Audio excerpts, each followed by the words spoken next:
Hey everybody, welcome back. My name is Jana Dukes and I am so excited that you are with me on this journey of self-discovery.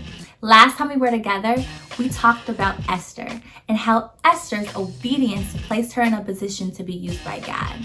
Well, today we're going to continue the Chosen series and we're going to talk about how Deborah's wisdom put her in a position to be used by God.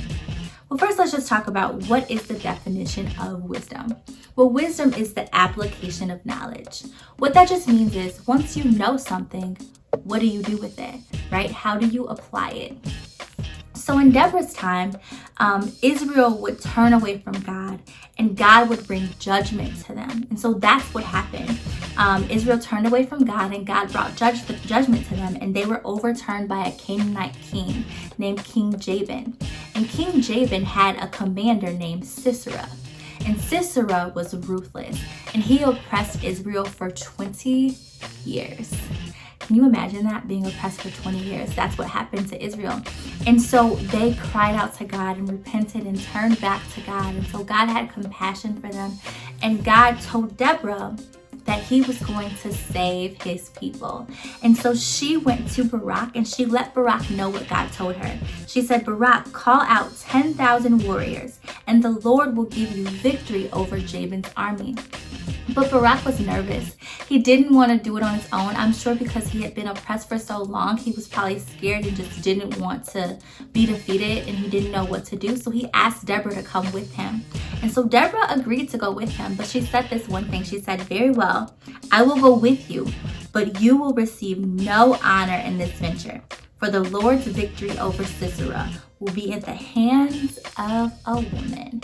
And that is exactly what happened, ladies. Sisera was defeated and so was Canaan. They were defeated, but Sisera was killed by a woman named Jael. And so Jael and Deborah both get credit for the victory over Canaan. And so that's huge that God gave Deborah that word and she was able to reveal that to the people of Israel.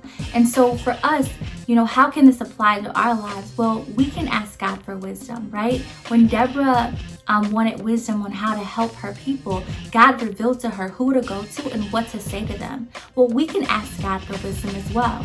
We can actually ask God for what to say or what to do when we don't know what to do about a situation. He will let us know.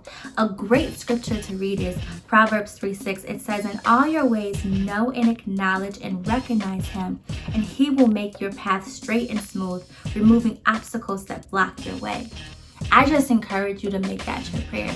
God, in all my ways, help me to acknowledge you and recognize you in every situation, because I know when I recognize you and I ask you to guide me, my path becomes straight and it's so much easier to just get through life. So this week, just really being intentional about acknowledging God in everything we do. And I'm so excited to see what comes from that. Well, next time, guys, we're going to actually talk about Miriam and how Miriam's courage put her in a position to be used by God. So I'm so excited to see you guys next time. Have a great rest of your day. Bye-bye.